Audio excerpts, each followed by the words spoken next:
Dental ಟ್ರೀಟ್ಮೆಂಟಿಗೆ ಮುಂಚೆ ನಮಗಿರೋ ಕಾಯಿಲೆಗಳ ಬಗ್ಗೆ ಯಾಕೆ ತಿಳಿಸ್ಕೊಡ್ಬೇಕು ಅನ್ನೋದನ್ನ ಇವತ್ತು ತಿಳ್ಕೊಳ್ಳೋಣ.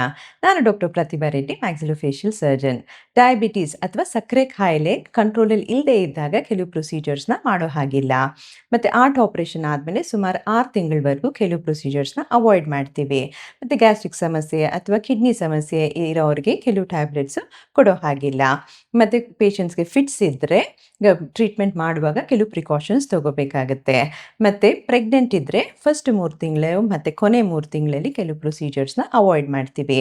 ಮತ್ತು ಬ್ಲಡ್ ಥಿನ್ನರ್ಸ್ ತಗೋತಾ ಇದ್ದರೆ ಇದನ್ನು ನಿಲ್ಲಿಸ್ಬಿಟ್ಟು ಸರ್ಜರಿ ಮಾಡಬೇಕಾಗತ್ತೆ. ಮತ್ತು ತುಂಬ ವರ್ಷದಿಂದ ಸ್ಟಿರಾಯ್ಡ್ಸ್ ತಗೋತಾ ಇದ್ದರೆ ಟ್ರೀಟ್ಮೆಂಟಲ್ಲಿ ಕೆಲವು ಚೇಂಜಸ್ ಮಾಡ್ಕೋಬೇಕಾಗತ್ತೆ. ಹಾಗಾಗಿ ಈ ಕಾಯಿಲೆಗಳ ಬಗ್ಗೆ ಮುಂಚೆನೇ ಡೆಂಟಿಸ್ಟ್ಗೆ ತಿಳಿಸಿದರೆ ಟ್ರೀಟ್ಮೆಂಟ್ ಮಾಡುವಾಗ ಮತ್ತು ಟ್ರೀಟ್ಮೆಂಟ್ ಆದಮೇಲೆ ಬರೋ ಸಮಸ್ಯೆಗಳನ್ನ ಅವಾಯ್ಡ್ ಮಾಡ್ಬೋದು. ಈ ಇನ್ಫಾರ್ಮೇಷನ್ ಯೂಸ್ಫುಲ್ ಅನಿಸಿದ್ರೆ ಫಾಲೋ ಮಾಡಿ, ಶೇರ್ ಮಾಡಿ.